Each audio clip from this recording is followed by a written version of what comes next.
Is presence something that you do? Or is it something that's already the case, already here, already happening? Well, first of all, I want to say that I don't use the term presence super frequently. And there's a reason for that. Simply that the word gets used a lot in pop spirituality, which in and of itself is fine. But because it gets used in so many different ways, I think it's become a bit of a loaded concept.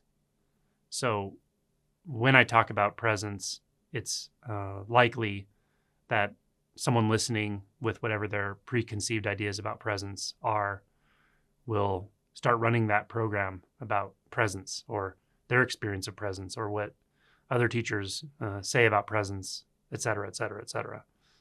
Again, all this is really fine. It's just something I don't use too frequently because of that. There are other words or terms that I think are similarly loaded.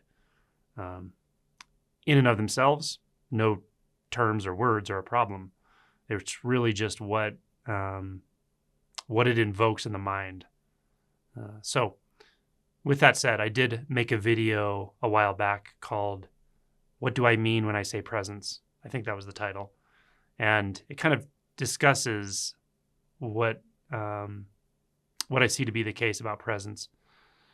So you may want to check that out as well. But in this video, I just want to address the very simple question, whether presence is something you do, whether it's an act, whether it's a practice, whether it's a choice. So like with anything in this space, I think it's valuable to investigate our experience directly.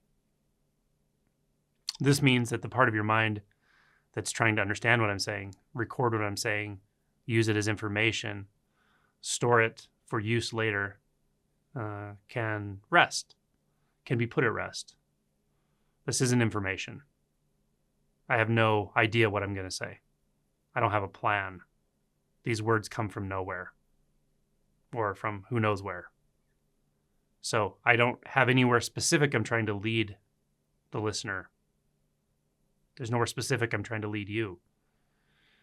It's just an investigation we can do right now.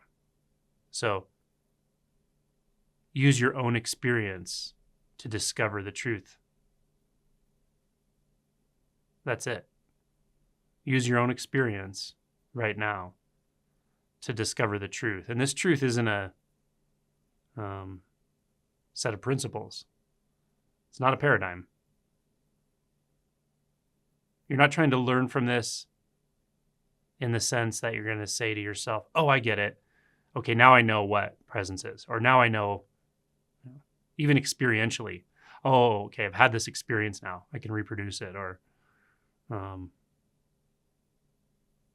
do something with it.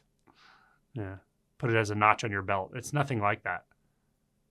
It's a direct investigation of what is true right now, experientially true. True beyond words, beyond concepts, beyond thoughts, beyond discovery, beyond any system of value,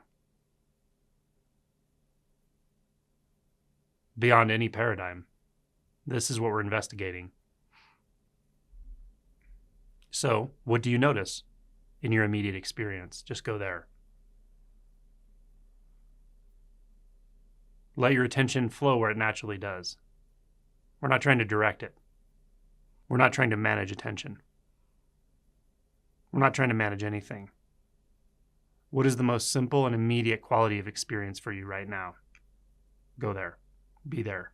Notice it. Right? There's something that's just here. Now, let's not start labeling it awareness, formless awareness. Let's not start remembering other teachers who talk about this. Or, oh, okay, I know what this is because so-and-so describes it this way. That's not the point, right? Just go right to that experience. It's already there. Doesn't have a label. Doesn't matter if you think you know what it is, because that is a thought. And that thought also has this experience. It's consisting of this experience as well. So if there's a thought, there's a thought. We don't need to make a thought about that. We don't need to conclude anything about one single thought, one single image in the mind, one line of analysis. Oh, this is X, Y, Z. Or reflection, self-reflection. Oh, this feels good, feels spacious, feels uncomfortable. We don't need to add thoughts, right? So, there's an experience here for you. It's as close as it gets. It's there whether there are thoughts or not. I don't even want you to concern yourself whether it's a sense, like sound or sensations, whether it's consciousness, awareness. Because if any of that labeling is going on, there's a bit of reflection.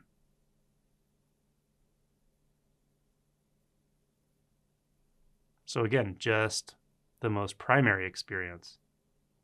Maybe you could call it the potential to experience, raw experience, experiencing.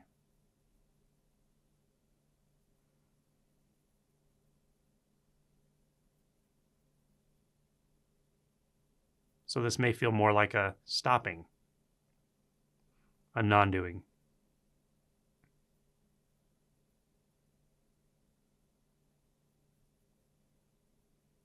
This is presence, or what I mean when I say presence. This is what I'm suggesting. I'm not trying to get the mind going. It's just a reminder of what's already there. What's there before you look for anything? What's experienced before experience becomes something, becomes a concept? Before it forms an image in the mind. That's where I'm referring to. And that's it. Once the pointer is there, you let it go. Don't worry about the word presence. Don't worry about strategies.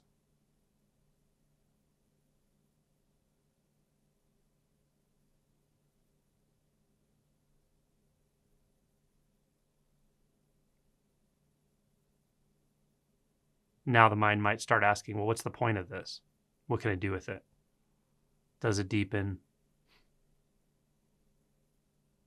Where does it lead? What stage am I in? Again, more thoughts. It's okay that they're there. But they're not an indicator to add more thoughts. They're just fluctuations in an infinite field. They're momentary perturbances. But they don't make this, that's your immediate experience, untrue. They don't take it away.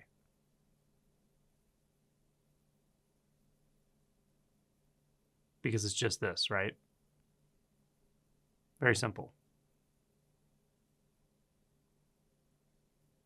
Now this teaches itself. So if you're with me, if you're with your own immediate experience, without adding to it, trying to turn it into something, thinking about it, etc., then you'll notice it's uncaused. You're not doing this. No one's doing this. No one's ever done this. Nothing to do here.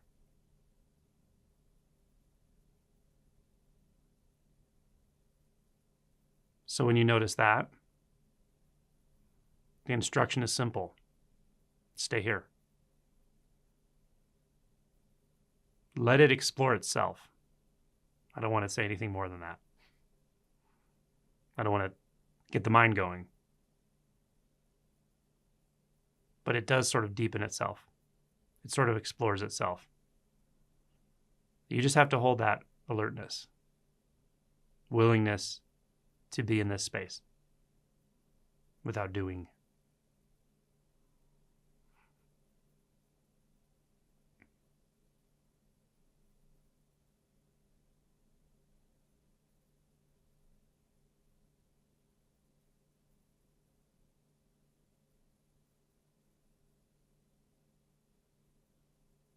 Now, if you remain here, different things can start to happen. They may not. I'm not trying to give you a roadmap. That's not what this is. It's just so that you're not surprised if these things occur. So one is, it can get extremely quiet to the point where the mind will make different kinds of thoughts that you're maybe not used to. Strange thoughts. There's no one in the universe. I'm the only one here. There's nothing at all. These are conclusions about something that the mind has no business concluding about. It can't touch this because thoughts are secondary. Thoughts are an after effect. So don't worry about what they say. But that's a common occurrence. The mind gets quiet, but then the sort of thoughts it makes get a little stranger. And then you leave a comment asking me what to do when you suddenly notice there's no one in the world, or you don't exist, or whatever the conclusion is. So when you start to come into this previously perhaps unfamiliar territory, which is not really true. It's familiar, it's always there, but when you really give it your attention, let's say, when it becomes prominent in your experience, however that happens, then yeah, the mind will make different kinds of thoughts you're not used to, strange thoughts, which are fine. It's totally normal. Stay the course, which is no course. Don't do, don't grasp, don't add thoughts to thoughts. Now that may not happen. It doesn't have to happen. It doesn't matter if it does or not. I'm just saying, in case it does, don't panic. You didn't break the universe. You didn't make your soul glitch out of existence.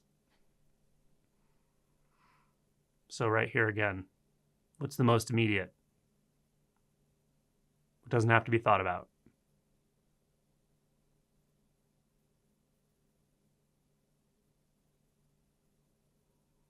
Now, another thing that can happen is a strong emotion.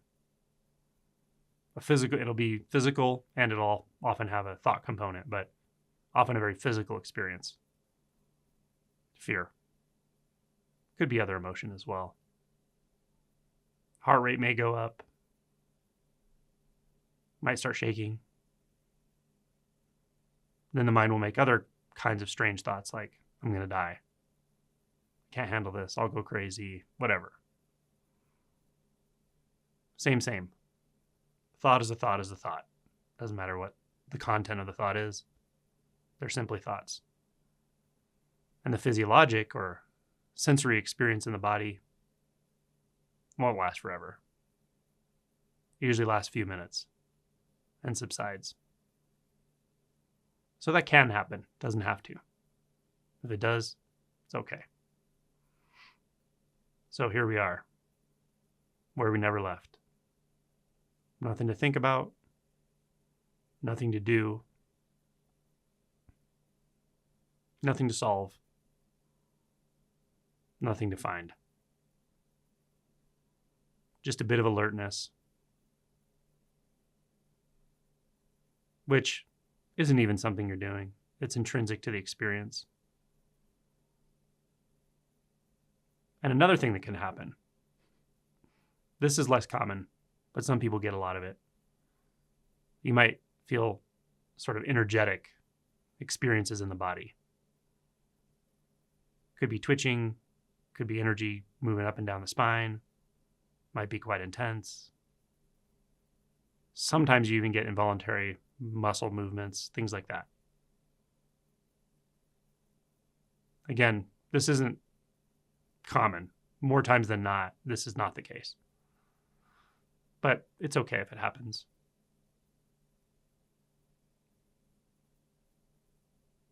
There's nothing you need to do about it. You don't have to suppress it. You don't have to try to move the energy this way or that way. Just let it be what it is. It's fine. And we stay. Stay where we never left. This is nothing special. It's nothing special in the sense that you have to be in some mystical state, take a psychedelic, meditate for 3 days. None of that is required, because if you start believing it is required, there's a thought there, maybe in the background, maybe just subtly influencing your experience, but it's a thought that says this is special. It's not. So this is neither special nor mundane. No concept touches.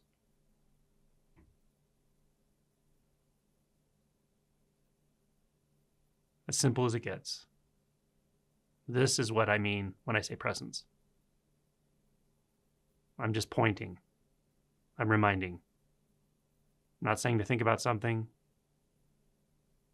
I'm not saying to try to have a certain type of experience or recreate anything. It's not a memory. It's nothing that requires effort. It's not a technique. You can't get it wrong. That's one of the biggest surprises. You can't get this wrong. The underlying belief that I can get something wrong,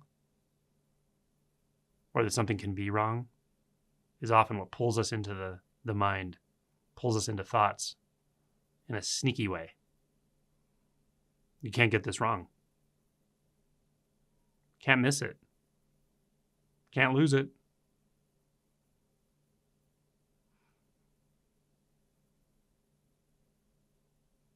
This may be the only video you need, ever. If it works, watch it, turn it off, remain.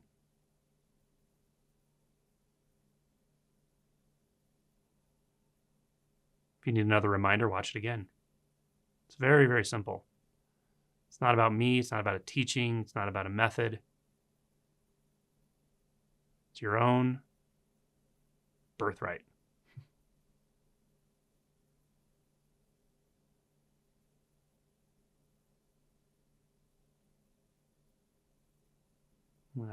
I'm disinclined to say anything more about it, because I think you're there by now. And again, there means you remember, experientially remember, because it's not a memory. It's not an image, thought, conclusion, location, a differentiated experience. It's none of that. You don't need to say, oh, is this sensation? Is this sound? Where's my attention? Thoughts. Thoughts. Don't need any of it. Isn't that nice?